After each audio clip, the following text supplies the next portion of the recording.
know, I just talked in the congressman quickly about We this. were both at the same So, place. yes, I know. Анастасия Радина. My pleasure. Thank you. Polish would be right. Polish people in Chicago. I don't think I can name more Polish people in Chicago than any Justice Voice. And Ukrainians. Ukraine too. Ukraine too. Oh, there. Oh, okay.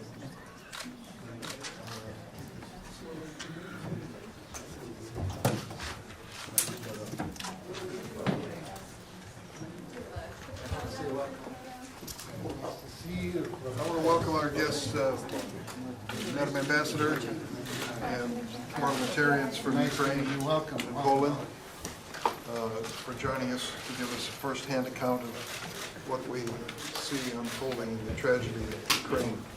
It is a tragedy in that Vladimir Putin has launched an unprovoked barbaric invasion, killing innocent people, children, displacing families in a manner we haven't seen since World War II. But it is also at the same time an inspiring moment in world history. The Ukrainian people and their friends nearby are standing up for their freedom and are risking their lives to do it. How many of us facing the same challenge would rise to it as they have? They are courageous, they are resilient, and the United States stands with them.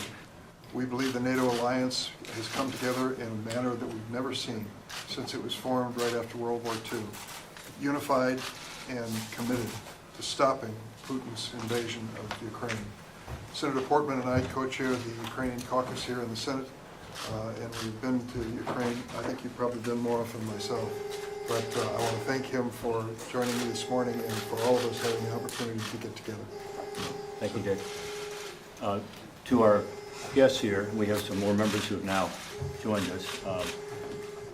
This is an opportunity for us to hear from you. You will see Republicans and Democrats at the table here. We sit on opposite sides of the aisle, just as you do in your parliament. And yet on Ukraine, we sit together. And we are as one. And we have 5 members of the Rada, which is the parliament in Ukraine, with us. We have 2 members of the Polish parliament with us today. We also are honored to have the ambassador, Oksana Markarova, who has been a constant source of information to all of us and an inspiration to her country. We appreciate her. And I really appreciate all my colleagues coming. And we want to have a chance for each of them to ask questions. I'm going to ask Oksana if she would go first and perhaps introduce her colleagues who are here from Ukraine and also her neighbors from Poland, and then we'll have an opportunity to proceed. We meet at a very difficult and dark time. We meet at a time when Russia continues its merciless and cowardly, brutal bombings of Ukrainian cities with the attempt apparently to level them, to reduce them to rubble. We meet at a time when Russia is saying one thing and doing another, which has been consistent throughout this conflict. And so for us to be able to hear directly from you is extremely important. With that, Ambassador Markarova. Press will exit out to the right. Thank you. Guys, thank you. Thanks, sorry. Right hand side. Senators, what can you offer to the Ukrainian Parliament as they're here today?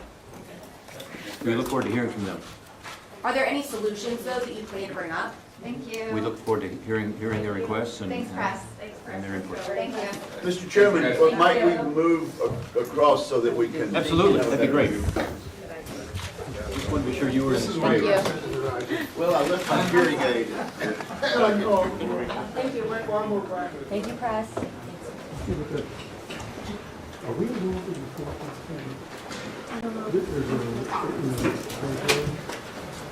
Maybe. So, are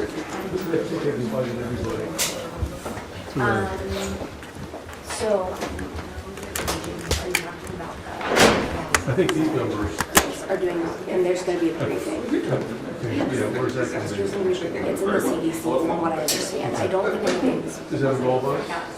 I don't know. Yeah. It's not part of this assignment. Right, yeah. So we'll get that squared. I'll keep it posted. So for now, I can call the desk and let them know that we're done. We're done. Let's go upstairs. Great job, guys. Yes, let's.